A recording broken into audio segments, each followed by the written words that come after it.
नमस्कार साथियों। आज हम क्लास 11 रसायन विज्ञान का अर्धवार्षिक परीक्षा सत्र 2023-24 का हाफ ईयरली का पेपर है वो हल करने वाले हैं। वीडियो के लास्ट में बने रहिए कि लास्ट में आपके लिए कुछ महत्वपूर्ण बातें हैं जिसकी बात हम लास्ट में करेंगे। क्लास को हम पहले स्टार्ट करते हैं अर्धवार्षिक परीक्षा सत्र हाफ ईयरली एग्जाम 2023-24 विषय रसायन विज्ञान और कक्षा है वो 11वीं अर्थात 11th क्लास की बात करने वाले हैं। आपका जो पेपर का पूर्णांक है वो कितने अंक का है? 50 अंक का है। पेपर हिंदी और इंग्लिश दोनों मीडियम में है, तो आप दोनों माध्यम के होंगे तो आपके लिए कंफर्टेबल बिल्कुल पेपर है।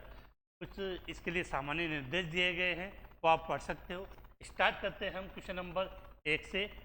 इन क्वेश्चनों के अगर आपको आंसर आते हैं, अगर इनके आंसर आते हैं तो मुझसे पहले आप कमेंट्स में देने की कोशिश करें, जिससे काफ़ी चीज़ें आपको सीखने को मिल सकती है। तो बात करते हैं हम क्वेश्चन नंबर 1 जो आपकी स्क्रीन पे आ चुका है। पहला क्वेश्चन आपसे ये पूछा गया है कि ग्लूकोज अणु का आणविक द्रव्यमान कितना होता है। इंग्लिश के सामने लिखी हुई है कि ग्लूकोज अणु का आणविक द्रव्यमान कितना होता है। तो ग्लूकोज का आणविक द्रव्यमान ज्ञात करने के लिए हमें सबसे पहले ग्लूकोज का क्या पता होना चाहिए, उसका अणुसूत्र। तो ग्लूकोज का अणुसूत्र क्या होता है? C6H12O6। ठीक है। अब हमें इसका आणविक द्रव्यमान ज्ञात करना है। तो कार्बन का, एक कार्बन का होता है 12 और कार्बन कितने 6। हाइड्रोजन कितने 12, एक हाइड्रोजन का होता है 1। ऑक्सीजन कितने 6 और एक ऑक्सीजन का होता है 16। इसको आप पूरा कैलकुलेट करेंगे तो कितना आ जाएगा आपका 80 U। U क्या है? आणविक द्रव्यमान की यूनिट, एकीकृत मास, यूनिफाइड मास के नाम से हम इसको जानते हैं। तो ग्लूकोज का आणविक द्रव्यमान कितना होगा? 180 U। इसके बाद चलते हैं नेक्स्ट क्वेश्चन की तरफ। आयन जो CO के सम इलेक्ट्रॉनीय है, ये ऐसा आयन जिसमें इलेक्ट्रॉनों की संख्या उतनी है जितनी CO है। CO को आप क्या बोलते हो? Carbon monoxide. कार्बन मोनोऑक्साइड बोलते हैं। इसमें हम इलेक्ट्रॉन काउंट करते हैं कि कार्बन का परमाणु क्रमांक होता है 6, तो 6 इलेक्ट्रॉन होंगे। ऑक्सीजन का परमाणु क्रमांक कितना होता है 8, तो 6 8 कितने हो गए 14। तो अब आप ये देखो कि इन चारों में से इसके अंदर इलेक्ट्रॉन की संख्या 14 तक 14 है। जल्दी से कमेंट्स में इसका आंसर दीजिए। पेपर को हल करेंगे और लास्ट में कुछ आपके लिए महत्वपूर्ण बिंदु है, महत्वपूर्ण कुछ बातें हैं, उसके बारे में हम चर्चा करेंगे। देखो तो इसका राइट क्या हो जाएगा? Cn minus cyanide. देखो कार्बन में कितने होते 6, नाइट्रोजन में कितने होते 7, तो 6 7 13। तो देखो यहाँ पर माइनस लगा है, माइनस का मतलब इसने एक इलेक्ट्रॉन एक्सेप्ट किया है, ग्रहण किया है, तो एक ही हो गया। तो कितने हुए 14। तो आयन CO के सम इलेक्ट्रॉनी है, तो इसका आंसर क्या हो जाएगा? Cn minus. इसके बाद अगला क्वेश्चन है कि किसी कक्ष में कक्षकों की संख्या होती है। काफी अच्छा क्वेश्चन है कि बच्चे जल्दबाजी में गलती कर बैठे हैं कि किसी कक्ष में कक्षकों की संख्या होती है। क्या आंसर दोगे? देखो एक बात है, किसी कक्ष में अधिकतम इलेक्ट्रॉनों की संख्या ज्ञात करनी हो तब तो उसका आंसर होता है 2n²। लेकिन कक्ष में कक्षकों की संख्या पूछी है तो इसका राइट आंसर क्या हो जाएगा आपका? n²। n²। किसी कक्ष में कक्षकों की संख्या कितनी होती है? n² होती है। हाँ, किसी कक्ष में अगर अधिकतम क्या पूछता है आपको? इलेक्ट्रॉनों की संख्या, इलेक्ट्रॉनों की संख्या, तब इसका आंसर क्या होता? n² होता।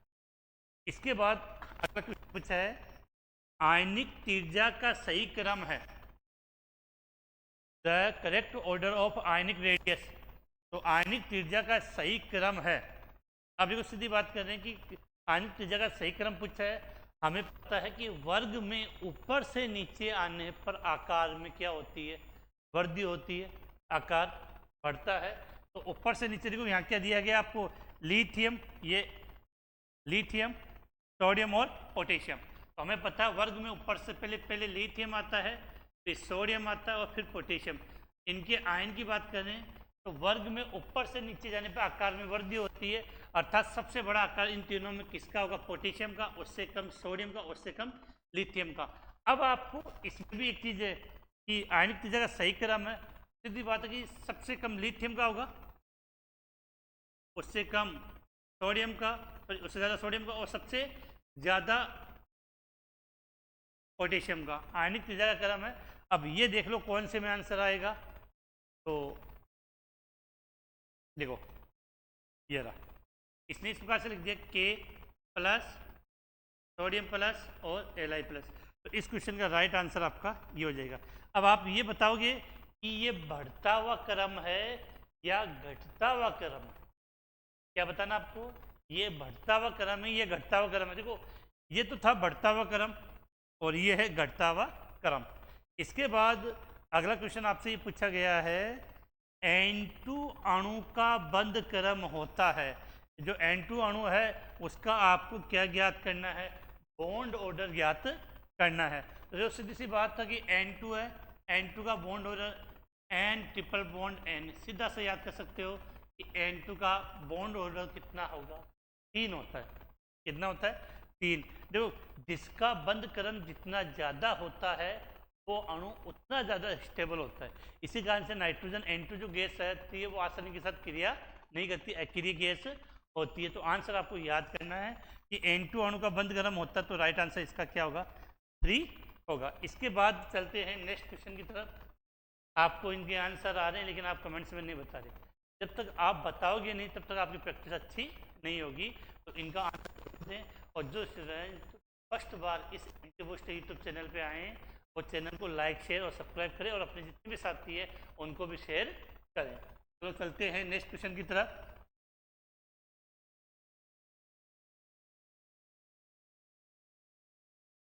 अब देखो अगला क्वेश्चन आपसे ये पूछा गया है कि निम्न में से किस अणु में sp3d संकरण है? निम्न में से किस अणु में sp3d संकरण है? देखो sp3 का मतलब एक s, 3p, एक s, 3p और एक d, कितने हुए? 5। ठीक है। और इसकी आकृति कितनी होती है? अगर आकृति की बात करें तो इसकी आकृति होगी आपके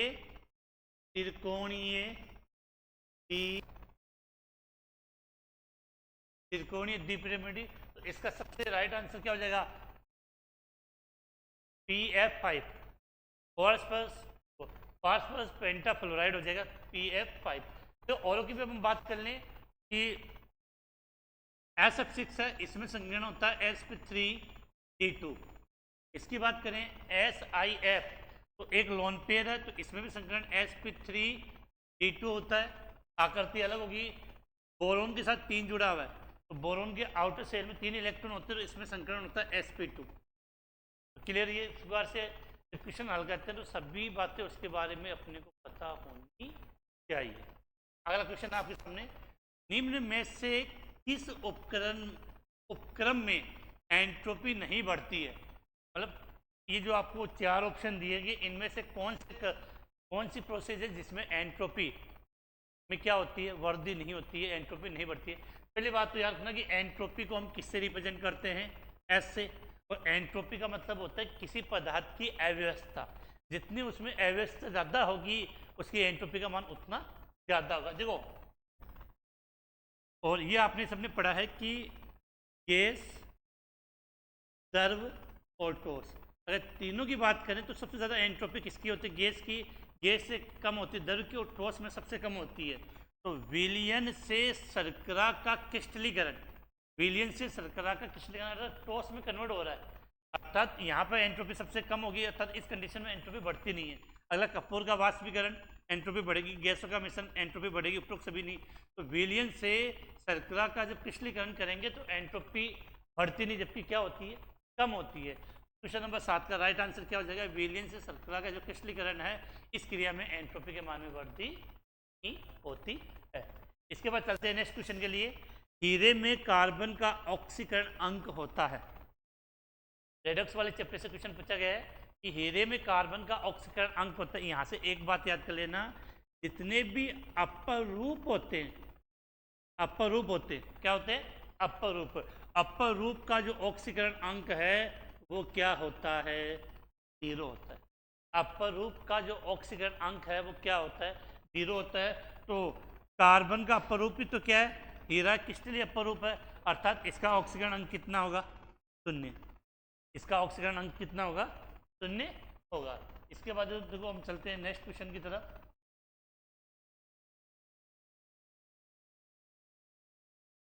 अगला आपसे ये पूछा गया है यहाँ पे, काफी अच्छा क्वेश्चन है कि 2px कक्षक में कितने नोडल तल होते हैं? तो इसका राइट आंसर कितना होता है? 1 होता है।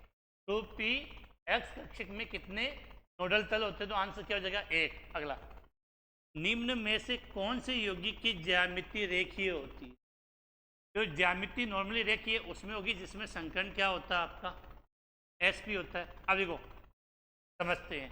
H2O है, इसमें संकरण sp3 होता है, लेकिन इस H2O की जो आकृति होती है वो क्या होती है? कोणीय होती है। सबके बारे में इसलिए बता रहा हूँ कि कोई सा भी आए तो अपने को याद हो जाए कि H2O में संकरण sp3 होता है और आकृति कोणीय होती है। NH3 संकरण sp3 होता है और इसकी आकृति पिरेमिडी होती है। इसके बाद C2H4 एल्कीन है, तो इसमें संकरण sp2 होता है और यहाँ जो आकृति होती है वो त्रिकोणीय होती है। अब बात करें कार्बन जो ओ बड़ा यहाँ पे ये CO2 कार्बन डाइऑक्साइड। सबसे पहले बात तो इसकी आकृति ये होती है जो क्वेश्चन में पूछा जा रहा है। संकरण इसमें कौन सा होता है? sp होता है और आकृति क्या होती है इसकी? रेखीय। तो अब आपको समझ गया कि इसका आंसर क्या होगा। तो इसका राइट आंसर क्या होगा? CO2। इसके बाद नेक्स्ट क्वेश्चन आपसे पूछा गया, काफी अच्छा क्वेश्चन है। NaCl का शुद्ध द्रव्यमान कितना होता है? तो देखो NaCl का शुद्ध द्रव्यमान जो क्या पूछ रहा है आपको? Mars formula. अब देखो यहाँ पे हम बात करें कि NaCl है तो सोडियम का द्रव्यमान कितना होता है? 23 प्लस Cl क्लोरीन 35.5। कैलकुलेट कर लो। कैलकुलेट करेंगे तो आंसर कितना आ जाएगा आपका? 58.5। ठीक है। इसके बाद नेक्स्ट हम बात कर रहे हैं कि कितने सार्थक अंक होते हैं। देखो मैंने पहले भी 11वीं क्लास के 1-2 डिस्ट्रिक्ट के हाफ ईयरली एग्जाम के पेपर हल करवाए थे। कुछ क्वेश्चन है वो इस पेपर में बिल्कुल रिपीट हुआ है। इससे पहले हमने जहाँ पेपर हल किया था उसमें इतना ही था 0.0052, जस्ट इसको उल्टा करके लिख दिया। तो इसका सार्थक अंक कितने अंक है? 2। अशून्य अंक के बाईं ओर जितने भी शून्य होते हैं उनको हम सार्थक अंक में काउंट नहीं करते हैं, वो केवल दशमलव की स्थिति को रिप्रेजेंट करते हैं। अर्थात इसके सार्थक अंक की संख्या कितनी होगी? 2 होगी। सार्थक अंक की संख्या कितनी होगी? 2 होगी। इसके बाद नेक्स्ट क्वेश्चन आपके सामने क्या आता है कि डी कक्षक की आकृति कैसी होती है? तो काफी अच्छा क्वेश्चन है। डी कक्षक की आकृति कैसी होती है? देखो जो एस कक्षक होता है उसकी आकृति, इसकी बात करें हम, एस कक्षक की आकृति होती है गोलाकार। कक्षक की आकृति क्या होती है? गोलाकार। पी कक्षक की आकृति होती है वो होती है डंबलाकार। ये सब चीजें लिखा रहा हूँ वो इंपॉर्टेंट है और इस तरीके से याद कर लें। पी कक्षक की आकृति कैसी होती है? डंबलाकार। और आपका जो डी कक्षक होती है उसकी आकृति होती है डी डंबलाकार।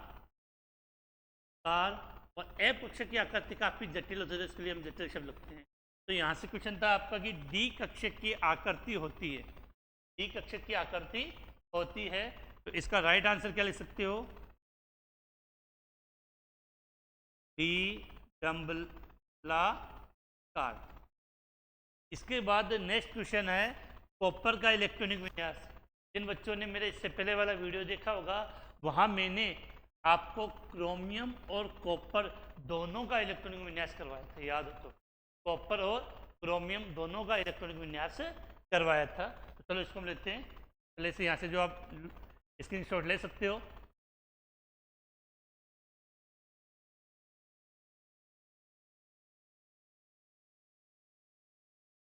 अब देखो तो क्या करना है? Right the electronic configuration of Cu का हमें इलेक्ट्रॉनिक विन्यास लिखना। देखो यहाँ से समझते हैं। कॉपर कॉपर का एटॉमिक नंबर कितना होता है 29। इससे पहले अक्रिय गैस कौन सी होती है आर्गन। इसके बाद 3D आता है, 3D में कितने कक्षक होते हैं 5 और S ये आता है 4S और ये हो गया आपका 3D। अब जब आप डी ब्लॉक की तत्वों का इलेक्ट्रॉनिक विन्यास रखते हो तो वहाँ पहले S में 2 इलेक्ट्रॉन होते हैं 4S में, लेकिन यहाँ डी कक्षक पूर्ण होने के कारण इसमें तो आएगा 1 और बाकी इन सब में कितने कितने आ जाएंगे 2 इलेक्ट्रॉन आ जाएंगे। इसका मतलब क्या हो जाएगा कॉपर का अगर इलेक्ट्रॉनिक विन्यास लिखना है तो आर्गन 3D10 4S1 होता है, 3D10 4S1 होता है, तो काफ़ी इम्पोर्टेंट है। और क्रोमियम का भी मैंने बार बार रिपीट के लिख देता हूँ। क्रोमियम का होता है argon 3D5 4S, argon 3D5 4S1 होगा। इसके बाद चलते हैं अगले क्वेश्चन की तरफ। यूरेनियम के बाद आने वाले तत्वों को क्या कहते हैं? आपसे क्वेश्चन है यूरेनियम का एटॉमिक नंबर परमाणु क्रमांक कितना होता है बताइए जल्दी। यूरेनियम का एटॉमिक नंबर या परमाणु क्रमांक क्या होता है बताइए। कमेंट्स कीजिए बेटा, थोड़ा बहुत मेहनत कीजिए। कितना होता है 92 होता है। तो यूरेनियम के बाद आने वाले तत्वों को हम पैरा यूरेनियम तत्व या ट्रांस यूरेनियम तत्व के नाम से जानते हैं। तो यूरेनियम के बाद आने वाले तत्वों को हम क्या बोलते हैं? ट्रांस यूरेनियम तत्व या इसको पैरा यूरेनियम तत्व के नाम से जाना जाता है। इसके बाद केंद्रीय अगला क्वेश्चन है कि ClF3 अणु की ज्यामिति क्या होगी। तो इसको समझने के लिए हम यहाँ बात करते हैं ClF3, ठीक है। स्टेट से समझने की कोशिश करते हैं कि पहले संख्या निकाल लेते हैं। देखो क्लोरीन है, क्लोरीन के आउटर सेल में इलेक्ट्रॉन होते हैं 7, तो 7 में से 3 बंद बने तो इसके बॉन्ड पेयर, देखो संख्यन ज्ञात करने का एक शॉर्ट तरीका बता रहा हूँ, bond pair plus lone pair का योग आप संख्यन ज्ञात कर सकते हो। तो इस Cl से कितने F जुड़े हुए 3, तो सीधी सी बात है कि इसमें 3 बॉन्ड पेयर बनेंगे, तो बॉन्ड पेयर की संख्या हो गई 3। अब देखो Cl क्लोरीन के आउटर सेल में इलेक्ट्रॉन होते 7, 7 में से 3 तो बना रहे बंद, शेष कितने बचे 4, 4 का मतलब लॉन पेयर कितने हो जाएंगे 2, तो 3 बॉन्ड पेयर और 2 लॉन पेयर कितने हो गए 5, और 5 का मतलब संकरण होता है sp3d होता है। क्या होता है sp3d। अब ये बताओ कि sp3d की आकृति कैसी होती है। अभी हमने बात की थी त्रिकोणीय डी पिरामिडीय होती है, ये पिरामिडीय होती है, लेकिन यहाँ पर 2 लोन पेयर होने से आकृति में चेंज होती है। देखो अब आप क्या करोगे, यहाँ पर आपका Cl और इससे देखो यहाँ पे, ठीक है। तो होता क्या कंडीशन है कि एक F आपका यहाँ जुड़ता है, दूसरा F यहाँ पे होगा, तीसरा F यहाँ पे, 3 तो बॉन्ड पेयर हो गए। अब यहाँ पर आपका क्या होगा लोन पेयर, लोन पेयर को हम आकृति में काउंट करते नहीं हैं, तो इसकी आकृति ये बचती है। इस आकृति को आप क्या बोलते हो, अंग्रेजी के शब्द ई जैसी हो गई टी। तो यहाँ याद रखना कि ClF3 अणु की ज्यामिति क्या होती है, टी आकृति जैसी होती है, टी आकृति जैसी होती है। उम्मीद है समझ में आ रहा होगा बिल्कुल। इसके बाद केंद्रीय परमाणु के अपूर्ण अष्टक, केंद्रीय परमाणु के अपूर्ण अष्टक वाले 2 यौगिकों का उदाहरण दीजिए। ऐसे कंपाउंड की बात कर रहे हैं जिसका अष्टक क्या हो अपूर्ण। एक तो प्रसारित अष्टक वाले कंपाउंड आते हैं और एक अपूर्ण अष्टक कब आता है। तो सिंपल से आप लिख सकते हो, जैसे मैंने ये लिख दिया BF3, यहाँ बोरोन के आउटर सेल में कुछ 6 हो गए, एक आप चाहो तो AlCl3 ले सकते हो, इसके अलावा BeCl2। ये जितने भी कंपाउंड मैंने यहाँ पर लिखे हैं इन सब का अष्टक है वो पूर्ण नहीं है, अपूर्ण है, इनकम्प्लीट है इनका अष्टक। इसके बाद क्या लिखा है, काफ़ी अच्छा क्वेश्चन है कि डेल्टा जी जो गिब्स ऊर्जा है उसके बारे में अगला आपसे बात कर रहा है कि गिब्स ऊर्जा ज्ञात करने कि जो अभिक्रिया जो समीकरण है वो आपको लिखनी है। गिब्स ऊर्जा तो क्या होता है, डेल्टा जी बराबर delta H minus T delta S, ये इसका फॉर्मूला होता है गिब्स ऊर्जा अभिक्रिया का, डेल्टा जी बराबर delta H minus T delta S. अगला है असमानुपातन अभिक्रिया किसे कहते हैं। हाँ, यहाँ से एक चीज़ बताओ कि डेल्टा जी का मतलब क्या होता है। डेल्टा जी को क्या बोलते हैं हम, गिब्स ऊर्जा या मुक्त ऊर्जा। गिब्स ऊर्जा। डेल्टा एच क्या होती है आपकी, एंथैल्पी, और डेल्टा एस क्या होती है, एंट्रोपी, और टी का मतलब क्या होता है, ताप, टेम्परेचर। तो ये सब चीज़ें अपने को पता होनी चाहिए। इसके बाद चलो नेक्स्ट क्वेश्चन की तरफ चलते हैं।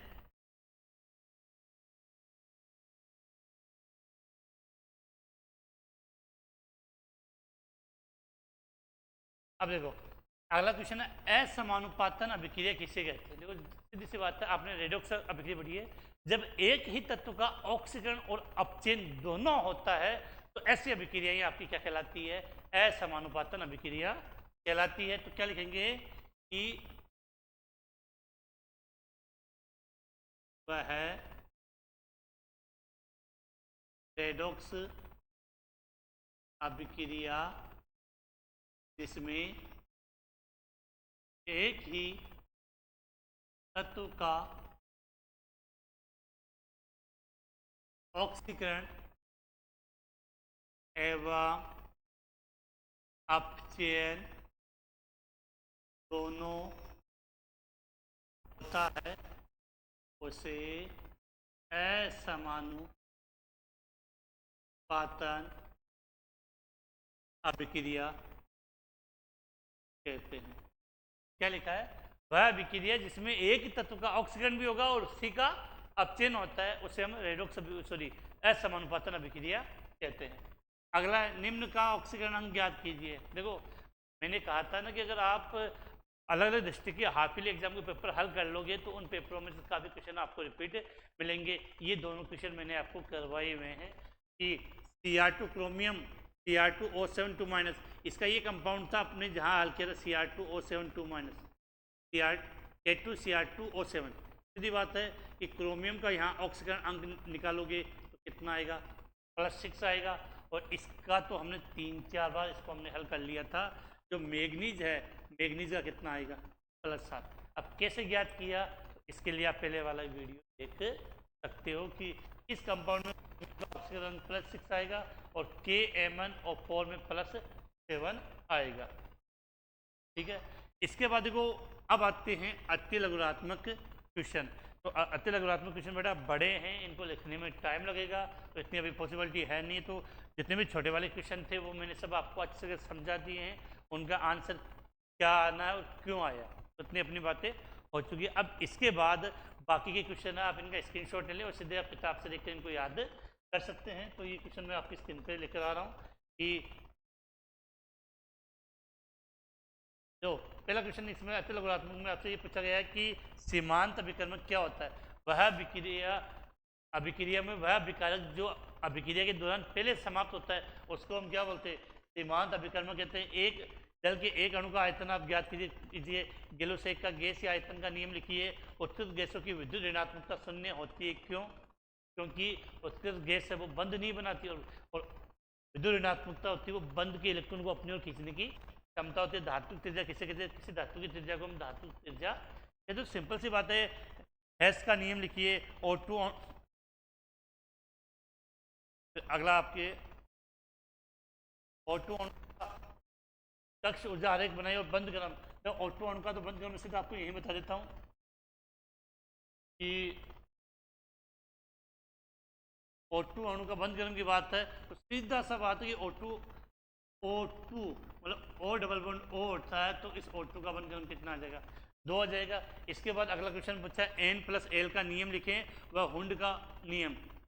तो N+L में कि N+L जिस उपकोष के लिए N+L का मान कम होता है उसमें इलेक्ट्रॉन पहले बढ़ जाते हैं, और जहाँ दो उपकोषों के लिए N+L का मान सेम हो तो जहाँ n का मान कम होगा उसमें इलेक्ट्रॉन पहले भरे जाएंगे। तो उनका नियम अधिकतम बहुलकता का नियम है, इजीली क्वेश्चन आप कर सकते हो। इसके बाद बड़े वाले क्वेश्चन की तरफ चलते थोड़ा से। निबंधन का क्वेश्चन है, देखो इसी गैल्वेनिक सेल को चित्रित कीजिए जिसमें निम्नलिखित अभिक्रियाएं होती है। काफ़ी अच्छा क्वेश्चन है और काफ़ी बार बोर्ड एग्जाम में इसको अपनी जो हाफिली या एनुअल एग्जाम होती है उसमें क्वेश्चन आता है।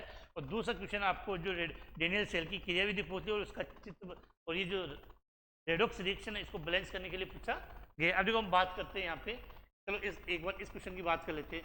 डेनियल सेल को चित्रित कीजिए जिसमें निम्नलिखित अभिक्रिया, चित्र आप बना लोगे। अब देखो कौन सा इलेक्ट्रोड ऋण आवेशित है, कि हमने पढ़ा था कि एनोड का ऑक्सीकरण होता है, तो यहाँ जिंक है वो Zn2+ में कन्वर्ट हो रहा है, अर्थात जिंक का क्या हो रहा है, ऑक्सीकरण। तो इसमें कौन सा इलेक्ट्रोड हो गया आपका, एनोड। एनोड कौन सा ऋण आवेशित इलेक्ट्रोड एनोड होता है, और एनोड का मतलब क्या हो जाएगा, जिंक। सेल में विद्युत धारा का भाग, सीधी बात है इलेक्ट्रॉन का आदान प्रदान हो रहा है, तो सेल में विद्युत धारा का भाग कौन होता है, इलेक्ट्रॉन होता है। और प्रत्येक इलेक्ट्रोड पे होने वाली अभिक्रिया, तो सिंपल सा क्वेश्चन है कि एनोड पे कौन सी अभिक्रिया होगी, कि Zn है वो Zn2+ में कन्वर्ट होके 2 इलेक्ट्रॉन का त्याग कर देगा। अब किसकी बात कर रहा है, कैथोड। कैथोड के रूप में आपका यहाँ क्या होता है, सिल्वर होता है, तो 2Hg+, और यहाँ से ये 2 इलेक्ट्रॉन एक्सेप्ट करके 2Hg बना लेती है। अब संपूर्ण सेल अभिक्रिया लिख सकते हो, 2 इलेक्ट्रॉन से 2 इलेक्ट्रॉन कैंसिल, तो Zn+ 2Hg+ से Zn2+ और 2Hg, ये आपकी क्या हो जाती है, अभिक्रिया हो गई इसकी। तो काफ़ी इजीली है, काफ़ी अच्छा पेपर है हिंदी और इंग्लिश मीडियम में, और काफ़ी स्टैंडर्ड लेवल से अच्छा पेपर बनाया है। इसके बाद देखो बात करें हम, अगला क्वेश्चन है आपके, आयनन एंथैल्पी क्या होती है, इसकी आवर्त सारणी में आवर्तता, तो इसको प्रभावित करने वाले कारक लिखिए। और विद्युत ऋणात्मक संकरण से आप क्या समझते हैं, अस्पृश्य संकरण को उदाहरण से समझाइए। इसके बाद ये संकरण हो गया, इसका अथवामी क्वेश्चन दे दिया। अगला जालक एंथैल्पी किसे कहते हैं, कौन है चक्र, और ये आपका यहाँ से पेपर समाप्त है। ये बड़े क्वेश्चन आप इसको इजीली कर पाएंगे। इंपॉर्टेंट बात यह है कि जैसे अपनी हाफ ईयरली एग्जाम स्टार्ट हो जाती है, तो आप क्लास 11 के लिए चैप्टर वाइज हम अपनी क्लास से स्टार्ट करेंगे, और जिसमें कोशिश रहेगी कि 2 से 3 दिन के अंदर चैप्टर की जितनी भी महत्वपूर्ण बातें हैं वो कंप्लीट कर ली जाए, प्लस उसका ऑनलाइन टेस्ट भी लिया जाएगा, और महत्वपूर्ण जितने भी क्वेश्चन है वो सब आपको इस प्लेटफॉर्म पर हल करवा दिए जाएंगे। और आपके जितने भी साथी हैं उन सभी को इस वीडियो का लिंक शेयर कर दें, जिससे हाफ ईयरली के एग्जाम के बाद जब हम अपनी रेगुलर क्लासेस स्टार्ट करें तो वो सभी जुड़ सके, आप भी जुड़ें। इसी के साथ आज के इस वीडियो करते हैं।